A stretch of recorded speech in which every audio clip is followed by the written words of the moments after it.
Hello everyone and welcome back to my channel. Now you might not be aware, but I've played a lot of Fortnite. I started at the beginning of Season 3 in February of last year, and recently I stopped completely cold turkey in February of this year. Why is it that I stopped playing Fortnite? Why have so many streamers stopped playing Fortnite? And can we finally answer the question, is Fortnite dying? Yes, actually, all that and more with math. You gotta put that math degree to use somehow. Also, I realize this is probably the only video on the topic that's not just Fortnite gameplay, and there's actually a face here, but yeah, that's... So Fortnite's basically the most popular game in the world right now. It's taken pop culture by storm. Heck, it was even in the new Avengers Endgame film. And you know what? That's not even a spoiler, okay? Just not gonna tell you who gets the victory royale. And ever since Fortnite became incredibly popular, people have been asking like, when's it gonna die? Is it dying? And this became a meme for the most part. It's people that aren't really playing the game, that are just not liking it because it's popular, and just saying, if you don't like something because it's popular, that says more about you than the game, okay? That's weird. However, recently I found that public opinion of Fortnite has actually significantly decreased. At least from the circles that I'm in, I'm like, oh, this is quite significant. And here I am thinking, I wish there was a way I could find out if everyone else is feeling the same way I am. Take it to Google Trends. If you're unaware, Google Trends is a really good way of tracking the world's interest in a certain topic over time. You can literally search any topic on Google Trends. I could type in butts. There we go. Let's just see. The interest in butts over time has mostly stayed even. That's pretty all right. But what about Fortnite? Oh no, it looks like the interest in Fortnite has actually slightly decreased over time. It seems like in the last 90 days, it was a little bit more popular in early February as opposed to now. But let's look at it in the past 12 months.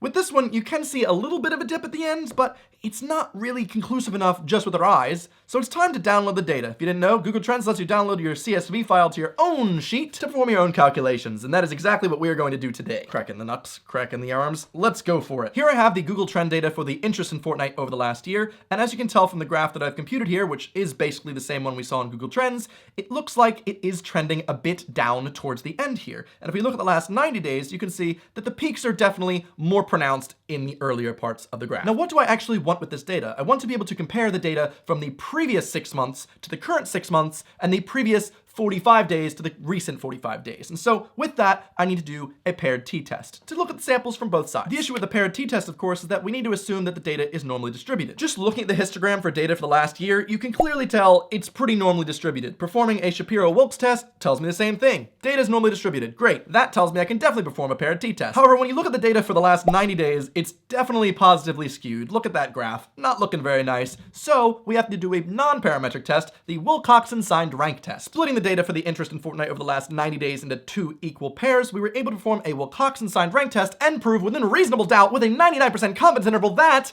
the interest in Fortnite over the last 90 days has significantly waned. I used an alpha of 0.01 or 1%. That's quite significant. I could have gone with 95. So as not to bore you with the specifics of this test, basically because we have over 20 data points in each of the paired sets, the W value from the Wilcoxon-signed rank test is normally distributed, and we can just look at the Z value. Looking at it, it is negative 4.26. And if you know anything about stats, that is whoop, all the way on the left. We were able to reject the null hypothesis and conclude that with 99% confidence, Fortnite in the last 90 days has lost a lot of interest. Now, if we are to look at the interest in Fortnite over the last 12-month period, we are able to do that paired t-test and look at data from the previous 6 months to the most recent 6 months, and also reject that null hypothesis that there was no difference between those two data sets. There actually is a significant difference. I did a one-tailed test, and guess what? Interest in Fortnite right now is significantly less than it was 6 months ago, and we can say that within a 99% confidence interval.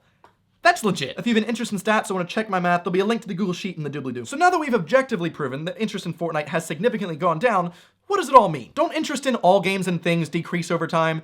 The answer is yes, but not to this significant of a degree. There must have been some reason why this has happened. Recently, I've noticed an incredible amount of unrest in the Fortnite community and the streamer community. No one seems to be that happy with this game. If you go to YouTube right now and search for quits Fortnite, the amount of videos you'll see of other streamers complaining and threatening to quit this game is astounding. I've seen streamers like Dr. Disrespect, Cypher PK, Summit, all these people are complaining about how the game just isn't fun anymore. But when they switch to playing a different game, they don't get anywhere near the same amount of views that they normally do. Now, in the messed up world of social media where the numbers next to the thing that you've made somehow defines who you are, it begins to upset a lot of people. Now, you might be thinking, oh wow, you play video games for a living, how tough can it be? But the thing is, everyone deserves happiness at the job, and just because their job is playing video games doesn't mean they deserve that any less. But why isn't anyone enjoying Fortnite anymore? Well, I've got a couple ideas. One, the skill gap in this game is absolutely insane. And I'm not just comparing people that have just picked the game up for the first time against people that have played for ages. Of course there's gonna be a bit of a difference there.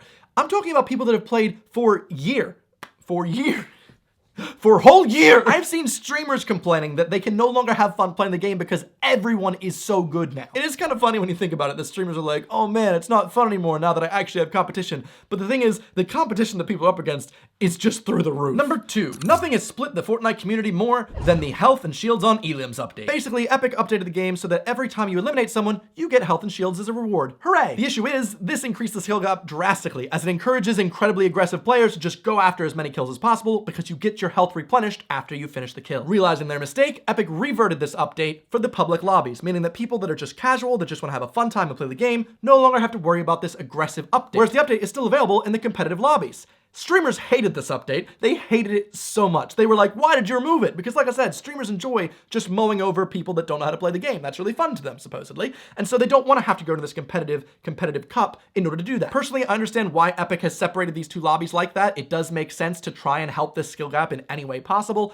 but this is a big reason why everyone is so upset at the game. If you ask someone why they're upset at Fortnite, this is probably going to be the big one. 3, Epic Games released way too many updates for this game within a season that completely change the entire meta and the way the game is played. I mean, sure, it's still a battle royale and you can still build, but all of a sudden they'll release a gun that becomes so overpowered that everyone has to just use that gun. You could stop playing for a couple days, come back, oh, it's the new meta. You have to use a deagle and shoot a wall down and immediately kill someone. Boom, that's it. Or they revert that after a month. Oh, but now it's the submachine gun, which is incredibly overpowered and can mow everything down, so don't use any other guns, just use that. That's the new meta. Or, hey, now we have airplanes, which are turrets that can fly and just destroy everything and third-party everyone. Oh, they have to revert that. Oh, hamster balls. Honestly, they update the game so incredibly often that unless you're playing the game religiously every single day, you have no chance of ever improving because the game will not let you. Epic will not let you. With a game like Smash Bros, the mechanics are there. It's done, cut and dried, flat. There might be a new character released every couple months or so, sure,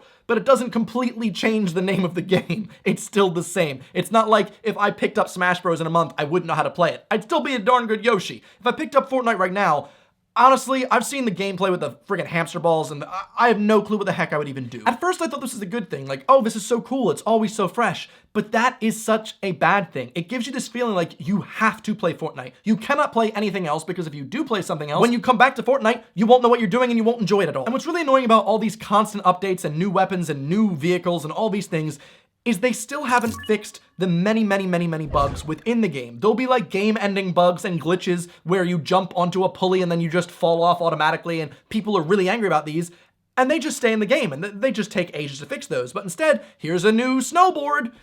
The priorities don't seem to be in order. I mean, here I am speaking as someone who's never made a game, but I'd rather make a game that had no bugs than a game with loads of bugs and cool features. Personally. The reason that I personally left was the more I watched streamers play this game, the more I realized that the end game for every single one of these Fortnite games is always the same. Everyone tunnels, they build these little houses around themselves, and then they constantly do these quick edit shoots, build back, and then it's like tunneling, and it just doesn't look fun to me. Not at all. Like, the game is a really fun concept. I love that everyone drops down and shoots each other, and it's actually quite fun, and I like the building concept as well. But the fact that the meta and the strategy for every single game strategically will always end the same, which is the same technique of 40 people in this giant build, that's not fun. I don't want to have to do that. The fact that when I was playing Fortnite in public lobbies and seeing people start doing that, I was like, you know, I just want to have a fun time shooting people, and this is just so extra. One reason that I personally left is that I could never see myself as a console player ever comparing to anyone that plays with a keyboard and mouse.